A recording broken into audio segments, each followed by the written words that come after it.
I'm Chris Petti, and this is the Petti Test.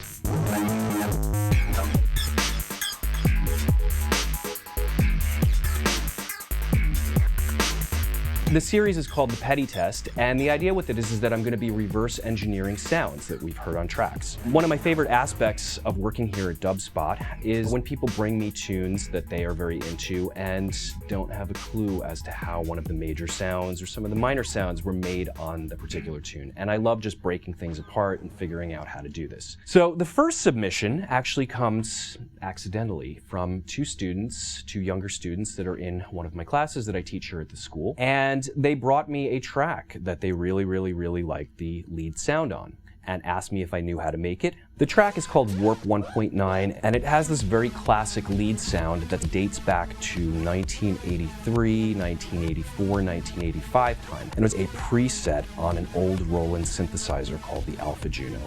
The sound is sometimes called the Hoover or the Dominator or Mentasm, and it's been used on countless tracks over the years. So this is a relatively easy sound to do. I'm sure that you've heard this countless times. It's pretty much used all across the board in all electronic music styles. It's actually so popular that there's a Wikipedia definition of the Hoover sound. So if you Google Hoover, you will find the Wikipedia entry on it.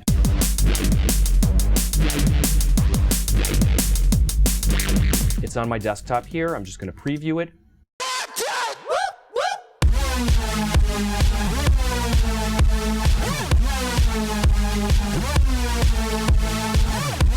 So everybody hears it. It's that lead sound when the drop happens. I am going to be using Reason to construct and reverse engineer this sound. Reason is pretty much my sidearm, and it's an all-inclusive environment that will give me the entire toolkit necessary to build most of these sounds. However, as you'll see with the series, I'm going to be providing some additional suggestions. If VST audio unit plugins are your thing, there's definitely a wealth of plugins and synthesizers that do this type of thing as well. First things first, let's get a little bit technical as far as breaking the sound down and everything. There are actually three constants that we can always apply to any type of sound that we hear, whether it be a synthesizer patch or whether it be a sound that we hear in nature. So the three constants are, number one, volume over time.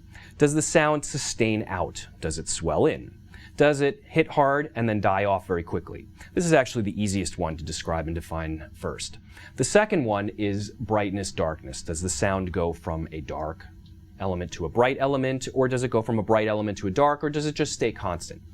And the last one is pitch. And I'm not talking about the performance of how the notes were played on the keyboard. What I'm talking about, does the pitch stay steady, or does the pitch fall? Does the pitch vibrate? Does the pitch rise? So if we think about these three constants for reverse engineering any type of sound, we can actually get quite far. So as far as this Hoover sound, we can first knock out with the volume and everything that the volume is a standard gate on, gate off message, meaning that it's a constant volume. The volume does not change of the actual sound.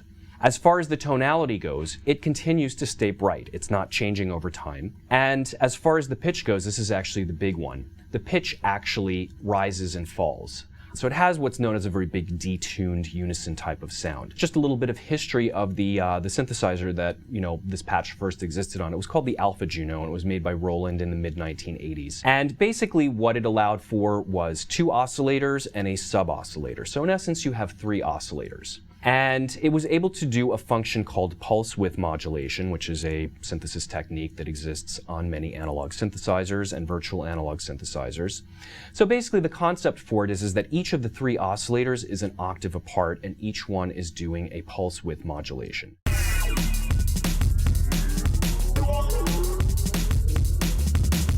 So inside Thor, I'm going to pull up three analog oscillators, and I'm going to set each one to a square wave.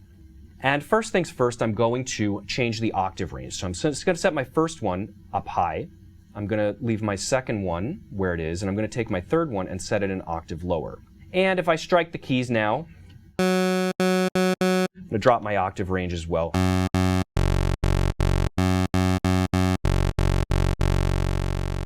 I'm also going to adjust my volume envelope so that it produces a constant sustain message.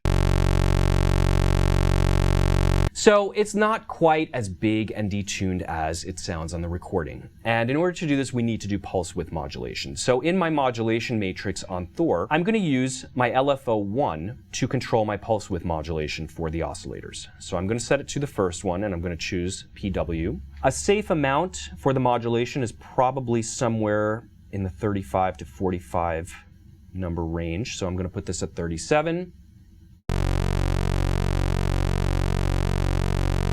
And I'm going to repeat this and do this for the second oscillator, which I'm going to turn on now as well. So I'm going to take LFO1 and I'm going to set it to oscillator 2 pulse width modulation.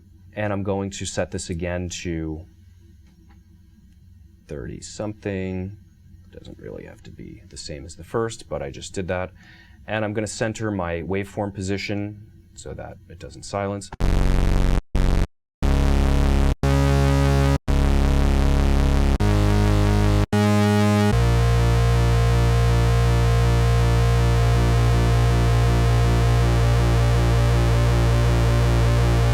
And I'm going to add the third oscillator as well.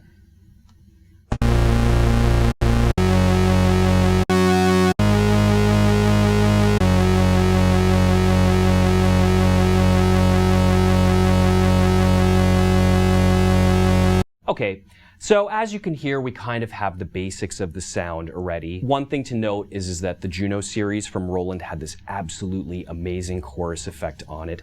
And I'm going to apply the chorus from Thor to totally bring the sound to life.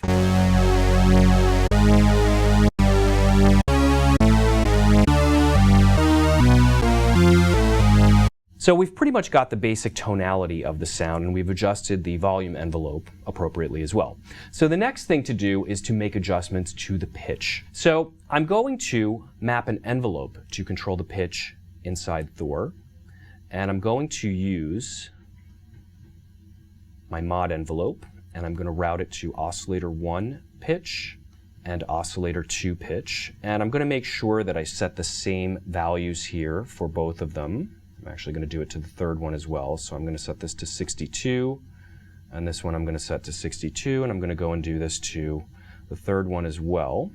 So I set this to the mod envelope, and I may have to make some adjustments as far as the amount, but this is going to get me close and give me an approximation, an idea of what I'm doing here with this.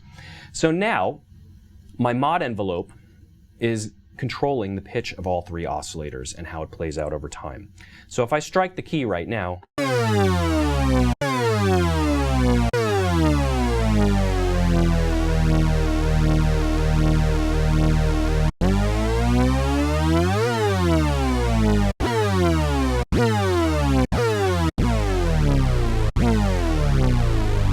and I think that that's pretty close right there. That's pretty much the idea and the way that it was done on the original analog synthesizer. Who knows, maybe it's a sample that he's using, maybe he's reconstructed it with something else. However, inside Thor, I have a multi-oscillator that allows me to basically set up this unison type of detuned sound. If I quickly switch over to the multi-oscillator and just try it out with this, we may get a better sound out of this. So I'm just going to flip the oscillator types instead of the analog to the multi-oscillators.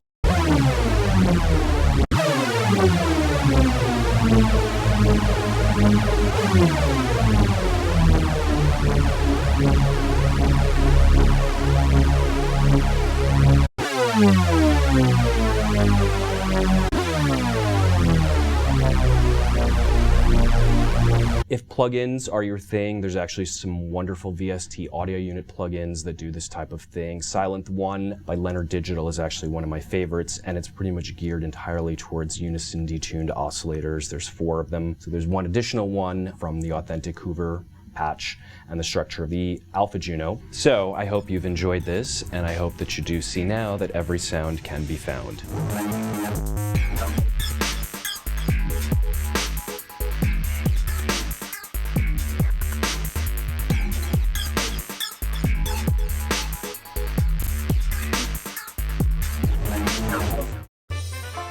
Welcome to Dubspot. We believe in providing you hands-on experience right away. Whether you're completely new to music and want to turn the sounds in your head into a musical reality, or you're an experienced artist looking to refine your skills and add new tools to your arsenal, we're ready to meet you at your level. For students of all ages, all levels, and all styles of music, Dubspot is here to help you achieve your goals. With course offerings both online wherever you are and at our school in the heart of New York City, we are ready to guide you through the next phase of your musical transformation. Whether you want to produce music, DJ, or do both, you've come to the right place. Come explore Dubspot for yourself, become a part of our community, and make music.